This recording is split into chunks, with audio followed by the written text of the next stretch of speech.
Luciano, você estava falando aqui antes que você era pesquisador de uma outra parada e se tornou um pesquisador sobre autismo. É isso, né? Isso. E você falou também que quando você virou um pesquisador mesmo, você descobriu que várias paradas que você viu no Google ali não eram verdade, né? Cara, a gente já falou várias vezes aqui em ciência e tal, em como lidar, mas assim, tem um monte de coisa que eu suponho que tem um monte de mito e absurdos e coisas que também talvez fosse bom que as pessoas soubessem que não é bem assim que funciona. Uma das coisas que me... vamos começar pelo seguinte. Quais são as quais são as razões pelas quais, se é que tem alguma coisa mapeada nesse sentido, para uma criança nascer com autismo? Quando a gente olha para uma pessoa autista, ela tem uma causação multifatorial, ou seja, não é uma coisa só normalmente.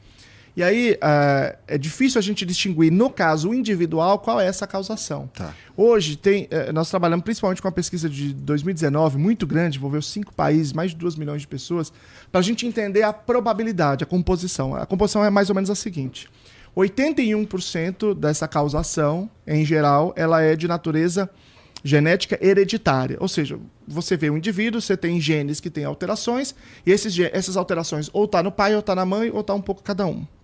Cerca de 18% é de causação de mutações que não estão no pai. Ou seja, é genético, mas não é hereditário. Não está nem no pai nem na mãe. Tá. Isso significa que essas são mutações do próprio indivíduo. Tá? Que tem a ver com o que você falou, que a gente sabe que não precisa ter o pai e a mãe ser autista para nascer um autista. Sim. Não, pode ser o pai bipolar, a mãe TDAH. Estão relacionados. A variedade humana mas nesse caso, ainda assim, nós estamos falando da composição hereditária. Uhum. Agora, a composição não hereditária, ela é aleatória. Todo mundo, você tem milhares de mutações e eu também. O que altera, na verdade, essas mutações? É a idade do pai. A partir de 35 anos começa a aumentar a probabilidade desse tipo de mutação. Mas não precisa necessariamente ter isso. Todos têm mutações. Se a idade do pai for acima de 35, 40, vai aumentando cada vez mais. Aumenta esse risco. Então, 18% a composição não hereditária, genética não hereditária. Nossa, então tem que ver eu, meu irmão e meus irmãos, porque meu pai já era velho quando eu nasci, era bem velho quando meu irmão Mas nascia. como isso é só 18%, provavelmente por não ter as outras bases genética hereditária, isso não foi suficiente, né? Meu marido tinha 26 anos quando eu engravidei. Pois é. Só que aí a questão lá em casa é outra. A questão é que eu sempre falo assim, aliás, tem uma pessoa da minha equipe que está sentada ali que diz isso, pé de jaca não dá manga. Toda vez que você olha um autista, você começa a observar o pai e a mãe, sabe? Às vezes eu dava palestra, foram 10 anos dando palestra antes de ir para a política, e às vezes as pessoas vinham falar comigo, querer que eu assinasse um livro, aí eu via a pessoa estava na ponta do pé, a pessoa estava balançando a mão, a pessoa não olhava no meu olho, aí eu falava, meu Deus do céu, será que ele sabe, será que ela sabe? Não estou diagnosticando, mas tem alguns sinais que são muito claros, né, nas pessoas, e a coisa que está ficando mais comum ultimamente, inclusive, é pai e ou mãe ser diagnosticada depois do filho, que foi o que aconteceu com o Lucelmo, foi o que aconteceu comigo, né? É bem comum. E aí 0,4% a 1,2% é de composição de fatores que são intrauterinos. Veja, nada é depois que nasce. Tá. Mas intrauterino tem 3 fatores que a gente sabe. Um é consumo de ácido valproico, que é um anticonvulsivante. Quando a gente quer fazer modelo animal, por exemplo, de rato com autismo, a gente pega a ratinha e injeta ácido valproico na barriga, né? A outra coisa é o consumo de maconha durante a gravidez. E a terceira coisa são inflamações graves que levam à internação. Os dados que a gente tem são disso. Então, em geral, quando eu olho para uma pessoa, 81% é de genética herdada, 18% genética não herdada e 0,4% a 1,2% ambiental. Agora, claro que isso pode variar de indivíduo para indivíduo. Esta é a média, né, desta composição do autismo. Atenção para o fato que assim, toda essa composição que você falou é antes de nascer. Antes de nascer. Isso é Ninguém fica importantíssimo, autista, porque né? um dos maiores mitos sobre autismo e que fez um estrago danado e que todo o movimento antivacina veio disto foi quando um pesquisador fraudou uma pesquisa, o Andrew Wakefield, falando que a vacina tríplice viral causava autismo. Isso causou um estrago que a gente não conseguiu reverter e eu acho que nunca vai conseguir reverter. E não existe isso. Foi uma pesquisa fraudada, ele perdeu, acho que a licença dele depois, a pesquisa que ele foi retirada.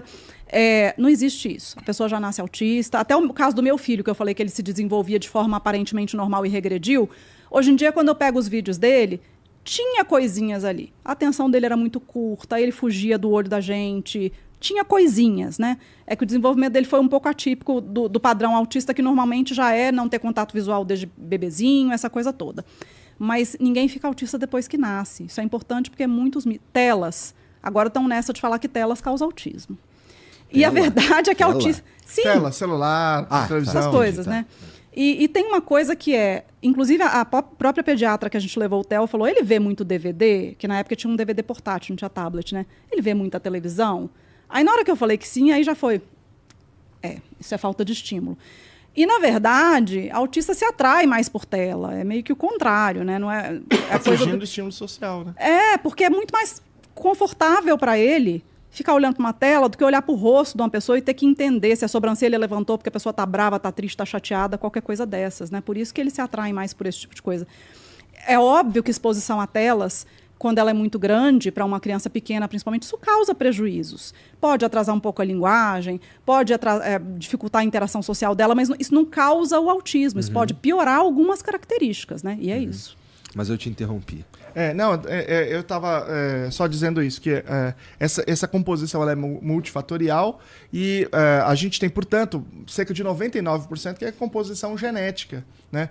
Veja o caso do meu filho, por exemplo. Meu filho, a gente tem o exame genético dele e meu. Ele tem alteração em um gene chamado 7d5. Os genes são classificados assim no autismo, tá? Tem uma grande plataforma internacional chamada SFARI, que foi criada por 2 pais de autistas, financiada por eles, que lá eles classificam os genes em termos de número. Gene nível 1 é aquele que sabe que está diretamente ligado ao autismo, causa autismo. O 2 está um pouco ligado, pero não muito, e até o 6. O 6 apareceu uma ou outra pesquisa. Ele tem 2 genes nível 1, o meu filho. Um chama 7d5. As pessoas que têm alteração nesse gene normalmente têm autismo, deficiência intelectual e tal, nos casos severos. E ele tem esse aí também. E esse gene não ele não está em mim, então é dele. É a mutação dele. E tem um gene chamado ACTD4, que esse gene está relacionado ao autismo, mas casos mais leves, que ele está em mim. Então, eu tenho esse gene, que também é nível 1, que eu passei para ele, e ele tem um gene individual, que é a mutação dele. Portanto, você tem 2 coisas que se somam. Então, em geral, você não tem uma causa única, você tem uma composição multifatorial na causação. Entendi.